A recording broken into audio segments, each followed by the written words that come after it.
We are back for another episode of Beyond Barriers. Beyond Barriers is a conversation with leaders and community evangelists about the challenges of navigating an effective accessibility strategy. During these conversations, guests get to share their journey of successes and setbacks with a primary focus on how they've overcome specific obstacles that could have otherwise overcome and taken over the accessibility journey. My name is Brian Gavin. I'm the co-founder of Wally. And today I'm delighted to be joined by Amber Olson. Amber, thank you so much for joining me. You're welcome. Well, we have a lot to unpack today, and I think it's always best to get to know you a little bit, how you got into the accessibility space and became the leader that you are. Definitely. Well, I can say I sort of ended up in an accessibility role at my current job, sort of by accident. It kind of goes way back to my experience in college. One of my best friends was deaf in both ears. And through that experience, I kind of became her note taker for classes. So I was like one of those accommodations, even before we were friends. And then we just kind of developed a friendship over the years. And later on, when I came back to Stout full time after I had graduated, I started working in the Stout Vocational Rehabilitation Institute. It is a grant-funded program through the university that works with corporations and individuals, helping them in different capacities get accommodations for work or for school. My role at that organization was as a case facilitator. So we worked with the Wisconsin Department of Vocational Rehabilitation to process applications for DVR so that people could get different accommodations in their workplace or get assistance finding jobs when they have disabilities that impact their day-to-day life.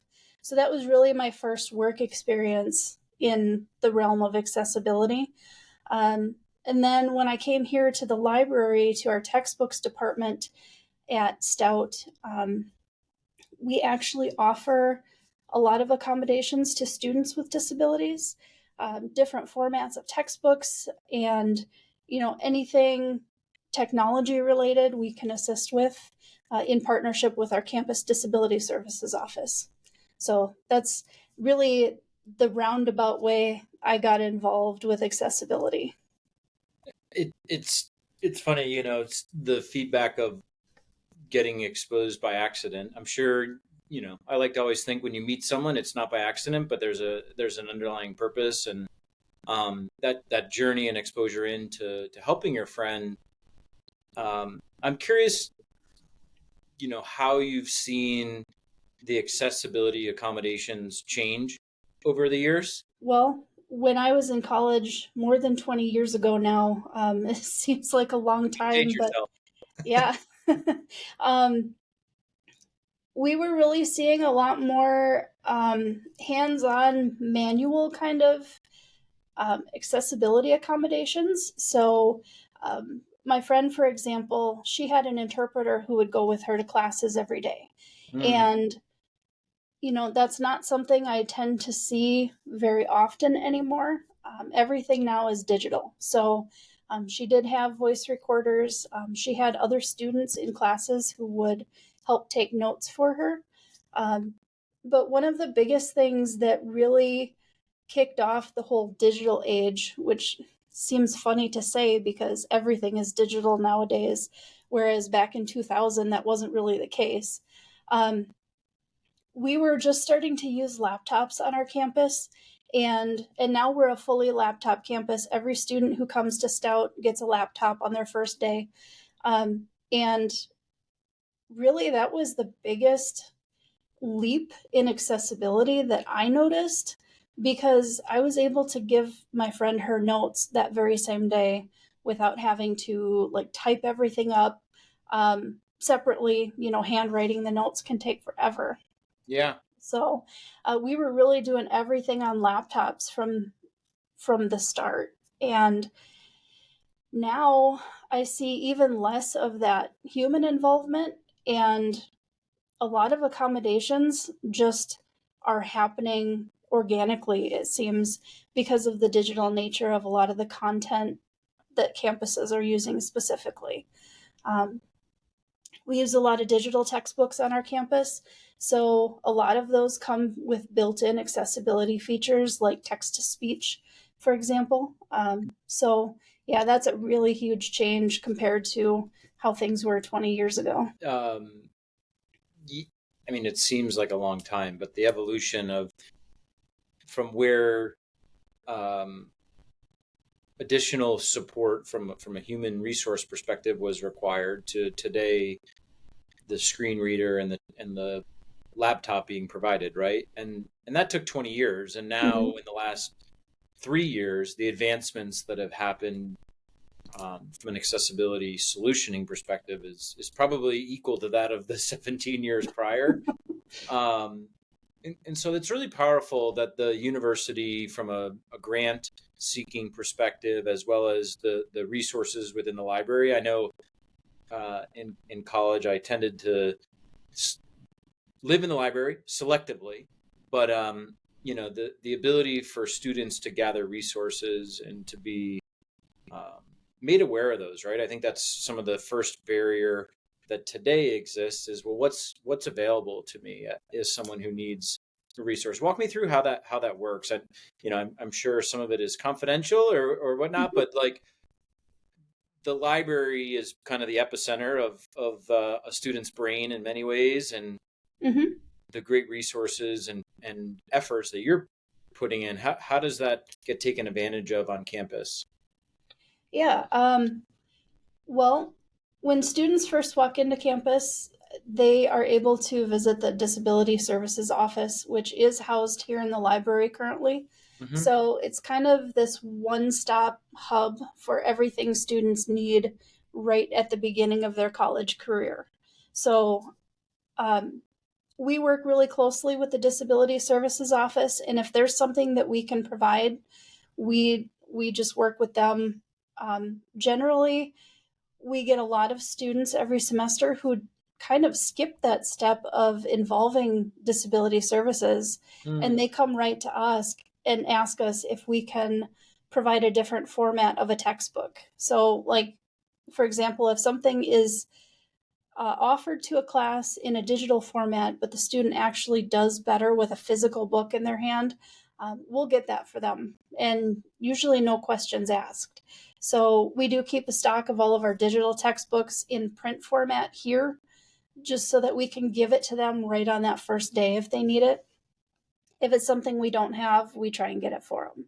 So, it's a lot of cooperation with that disability services office, but a lot of the impetus is on the student, the individual, to go and make those requests or to come to us and ask. Yeah, I would imagine even the digital textbook, if you're providing those, is I guess two things come to mind. One, um, do students look at it as though they need an accommodation as always? Oh, well, I have to go to the disability center, right? Like, is that how it's interpreted, or is it I need assistive support, or an alternative support? Like for me, if there were audio textbooks 20 years ago for myself, it Mm-hmm. almost would have made it faster to consume the information, just because podcasts and things are kind of how I've grown accustomed. So what's that like for the student to go through the process? Yeah. Um, it can be as involved or as simple as they want it to be. Yeah. So I guess it really depends on the accommodation more than um, what's available. So they can come to us and they can just ask for something, without having to fill out forms or go through any extra steps. For bigger things like tactile versions of textbooks, it is a longer process. Yeah. So, we still don't require students to submit documentation or anything like that.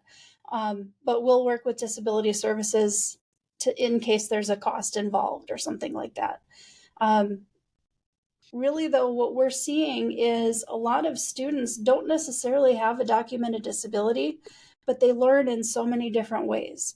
So with the digital Yeah, I mean, textbooks, politely, we that's can, what I was trying to get at, is like yep, it's just the learning differences that you're bridging the gap of. So sorry, I interrupted. That's okay. No, it's great because a lot of the books that we use digitally, you can change the font. So for students who have a tougher time reading just a straight Times New Roman font, they can actually switch to a dyslexic font. It has a little bit different weight to the letters, so it's easier for the eye to track. And even people without disabilities find that that's a little bit easier to read, especially when you're consuming large portions of content all at once. Yeah. Hopefully this isn't a controversial statement, but maybe as the type of student or customer, right, that you're supporting has changed, and it somewhat has to do with the learning needs or the learning differences, right? Maybe evolving it from the disability, focused resources to inclusive or Mhm. what's the term for learning different? But I guess, it's because I would put myself in that boat where it's like, oh, well, let me go get the audiobook, but I wouldn't go if I was going to say that it was because of a disability. But Mhm. so it, the epiphany that'll probably happen in the next couple of years is you keep uh, physical textbooks on copy, and that used to be the only option, right? And now, Mhm. how will the technology change as you've implemented these programs and you've scaled them to an entire campus? What are some of the challenges that you've seen implementing and scaling these? I guess one of the biggest things that we have faced challenges with is a lot of times if we don't already have a format available that a student needs, because of copyright law, we have to go to the publishers to request permission to change a format. Um, that can a lot of times take a month or two, um, just because it's difficult to get in touch with publishers sometimes. We've got our contact people, but they often have different departments within the publishing house that take care of requests like that. So just that chain of communication can sometimes take a while. And another thing we're noticing is a lot of publishers are going to a digital only format, at least for textbooks. That poses some difficulties with the resale market, especially, which it does protect the publishers, but at the same time, it doesn't allow us that ease to just go and get a print textbook when we need it. So a lot of times when we make a request, they are printing it on demand, which can also take a lot of lead time. So it's a big change that has been coming for the last few years, and one of the benefits of working in a department like ours, because we're working for all of the students, we have a little bit more negotiating power with those publishers to say, you know what, we've got so many users of this content. Can you work with us to find Yeah. something that'll work? I would imagine that the change to digital only is not a malicious move in any nature, but the unintended consequences aren't fully understood, right? Right. So how are you overcoming the the red tape and the move to digital? Yeah. One of the biggest things is we work with a lot of our faculty and instructional staff and encourage the use of open educational resources, or OERs is the acronym. Mm. Um, they're textbooks or other learning materials that are freely accessible. Oftentimes, we can change the format without having to get specific permission from the author to do it because they're copyrighted in such a way. It's called a Creative Commons license. Um, so that anybody who wants to use that book can use it in any way that they see fit. So we are encouraging a lot of the instructors to start going to these type of materials because the quality is just as good as commercially published textbooks in most cases. It's just, they don't come with all the bells and whistles a lot of times. So that conversation is still an ongoing one. But with OERs specifically, we can change the format as needed to suit a student with a learning disability or a visual impairment or something like that. and we don't have that lead time of having to ask for permission to do it. Um, it's very interesting learning about the dynamics from an educational lens and how you apply the accessibility solutions. Where do you see the biggest gap still in what the university is trying to solve or to innovate on? I would say making it something that happens automatically instead of after the fact. Yeah, If somebody has a difficulty, then they have to go and talk to somebody and say, hey, this is a problem for me.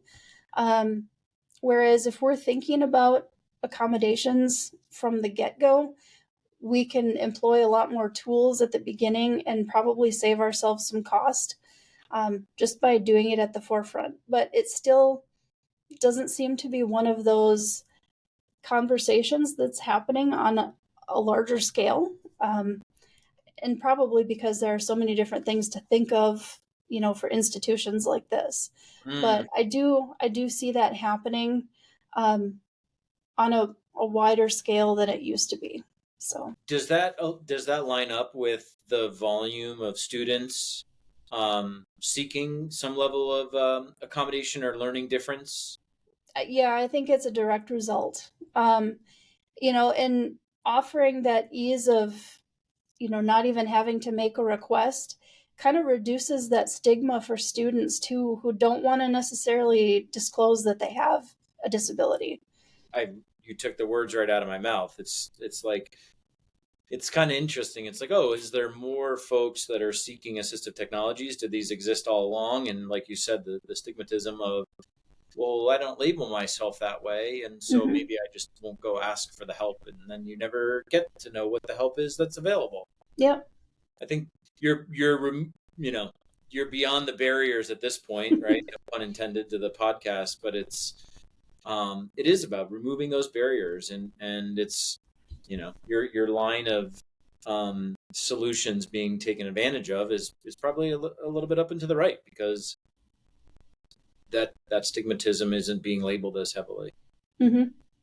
So you shared earlier in the conversation that one of the huge challenges that you helped a friend overcome was almost by accident, although fate probably played a role in you two meeting. Share some of the other maybe personal challenges that you've had to overcome um, getting these programs going. You're sort of, if I understand correctly, a major champion for this within the university. Mm-hmm. um, One of the biggest things is resources, so time, people, money. Those are the big three that we are always seeming to lack. um, our department specifically, we have 2 full-time staff, 2 part-time staff, and then a few student staff during the semester.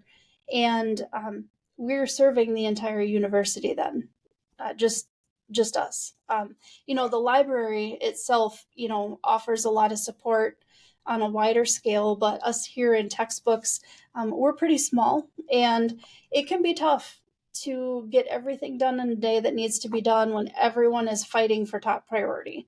So, things like disability accommodations, when we get a request, that's generally our, first in, first out sort of thing.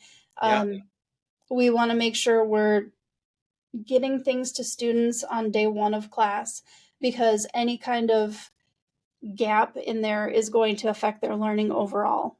So, um, that's a big one for us, and we can do it on a small staff like ours. It's just difficult to have enough hours in the day to get everything done.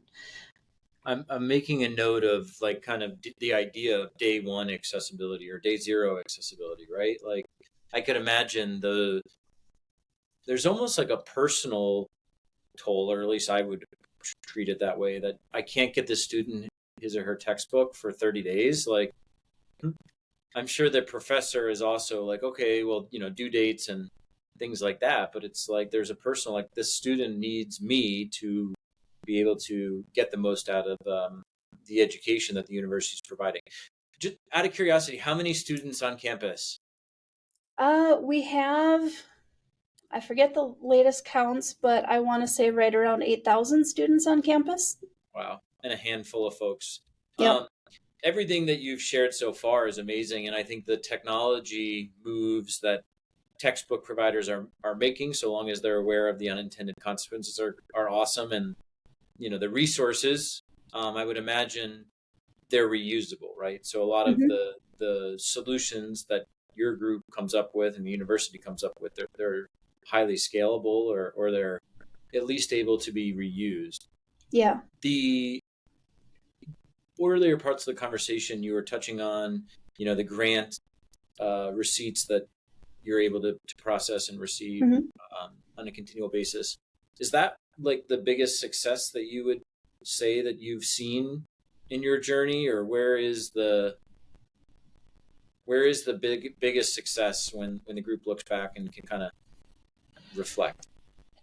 I can think of a couple examples, and I guess the first one, going back to my experience with the Stout Vocational Rehabilitation Institute, they work with the Wisconsin DVR program very closely, and as such, they've gotten our campus involved in something called Project Search. I don't know if you're familiar with it, but it's a program where high school students with disabilities can get job experience. And SVRI had reached out to us because they know we work a lot with accommodations for students, and they had asked us if we'd be willing to be an employer mentor for some of their students.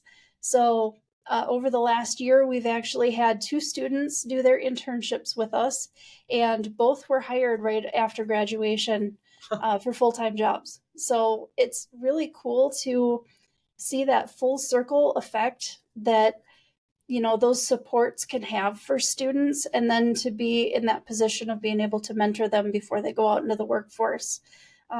That's been a huge success for us, just being part of that. So that's the first one I can think of.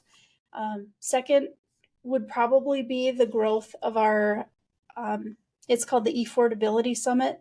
So we put on a conference every year that promotes the use of open educational resources and other technologies that offer students accessibility options. And over the years, it's gone from about 50 attendees to almost 300 attendees this past year. So we've only been doing it for 7 years. We're planning year number 8 next. So, no, year number 6 next. 7. And so,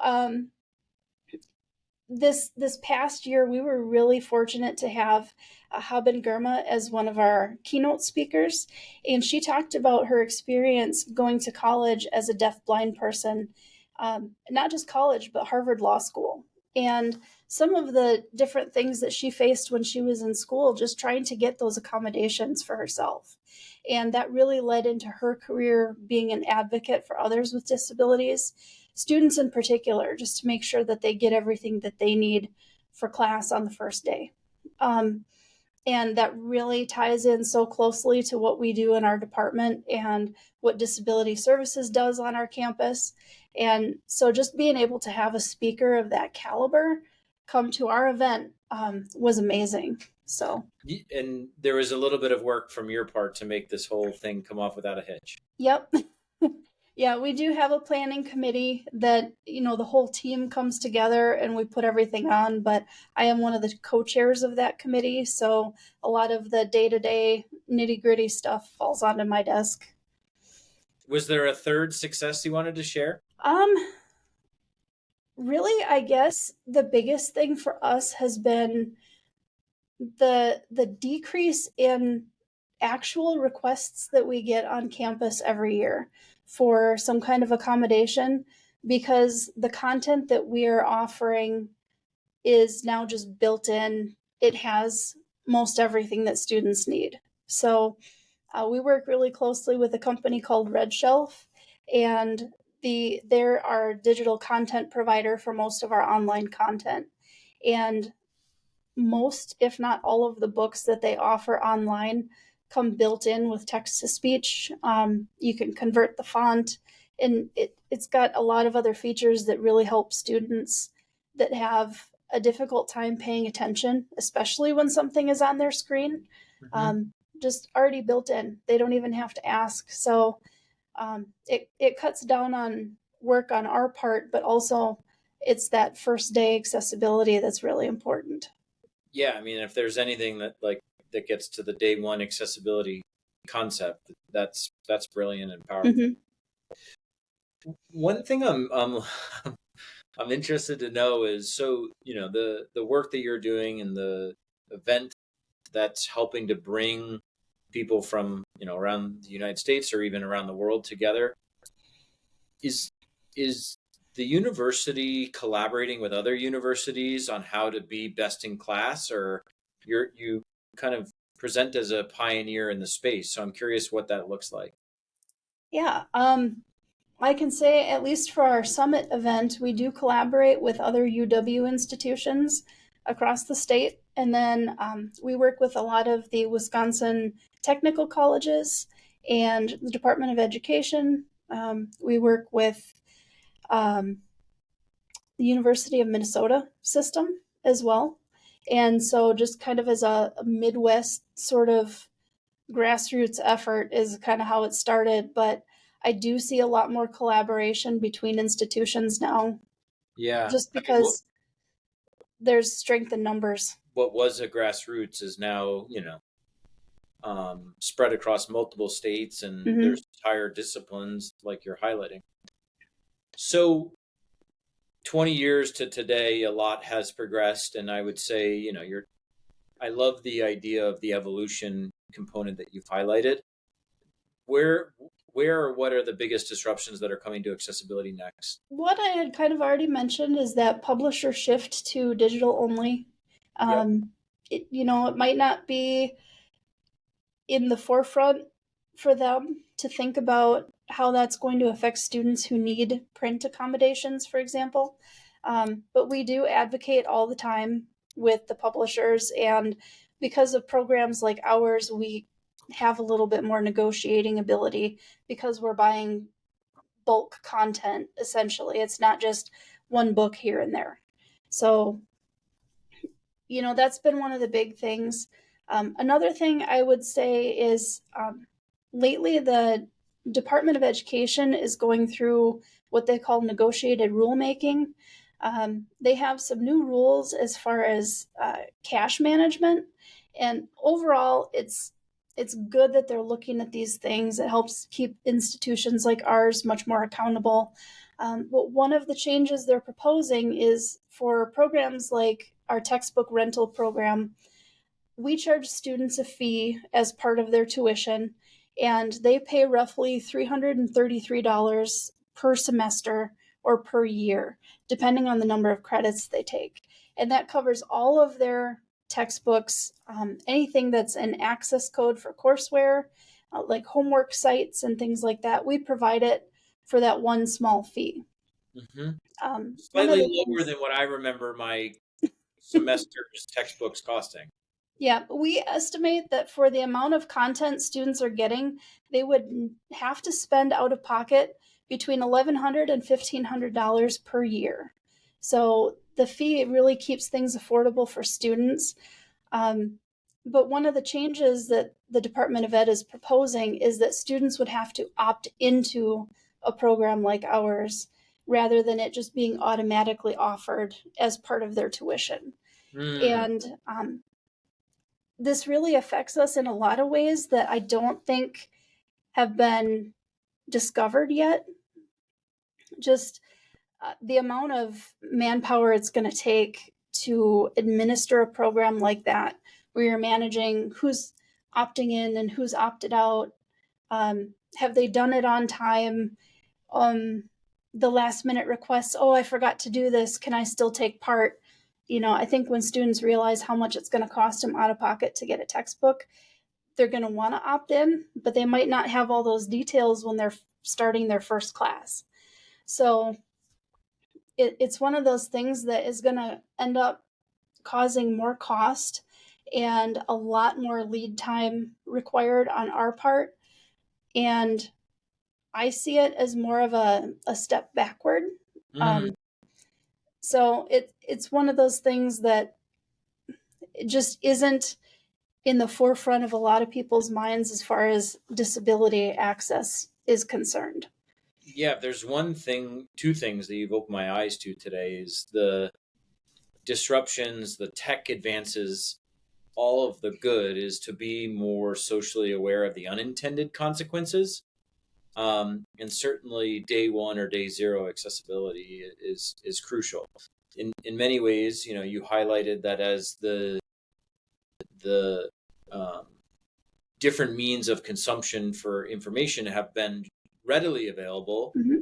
it's become more widely adopted. Well, if you go back to having to opt in to this program, are folks going to be willing to say like, oh, I want to enter this because it saves me $700, or is there, maybe I just can't afford them, and so now I have to go ask. So Mm-hmm. your unintended consequences rings loud and clear. Just as we wrap up, I want to offer you kind of the open mic to share anything that we didn't talk about that is important today. Is there anything that we didn't cover or you want to highlight? I think we hit a lot of the main points. Really, you know, I would always want to spread the word about programs like the rental program at Stout. Um, it's not widely known. There aren't a lot of institutions that do it. I know we've consulted with a few that want to start, and it's one of those things that it's like, how do you start a program like this when everything traditionally has been put on the students to make sure they get what they need? How do you foresee those issues coming down the road when you might not know what those issues even are? And we've been there.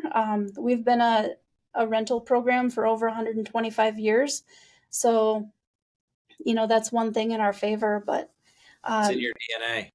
yeah, doing it from the start is the way to go. So Hit the nail on the head. Well, Amber, thank you so much for such an amazing conversation, all the insights, and sharing your journey. I appreciate it. Thank you. yeah, thank you for having me.